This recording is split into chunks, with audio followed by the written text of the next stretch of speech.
Нью-Делиде Кыргызстандын эгемендүүлүгүнүн 30 жылдыгынын урматына салтанаттуу кече өттү. Ага Индиянын өкмөтүнүн, министрликтеринин, ведомстволорунун, дипломатиялык корпустун, Индиянын бизнес чөйрөсүнүн жана массалык маалымат каражаттарынын өкүлдөрү катышты.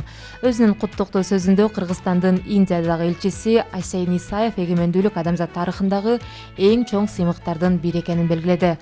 Кыргыз эли бардык улуттар, бардык этностор мамлекетин сактап калууга жана эл аралык коомчулуктун жооптуу мүчөсү болууга умтулаарын айтты. Ал эми Индиянын тышкы иштер мамлекеттик министри Менакши Лехи Индия өкмөтүнүн атынан жалпы кыргыз элин эгемендүүлүктүн мааракеси менен куттуктап, бул жылдар аралыгында Кыргызстан менен Индиянын ортосунда стратегиялык өнөктөштүктүн жакшы достук мамилелери өнүгүп келе жатканын белгиледи. Мындан сырткары Кыргыз-Индия мамилелердин өнүгүшүнө жогору баа берип, Индия тарап аны өнүктүрүүгө жана бекемдөөгө даяр экендигин кошумчалады. Келген конокторго комуздун коштоосунда майрамдык маанай тартууланды. Мындан сырткары улуттук ашкананын даамдары жана улуттук суусундуктар сунушталды.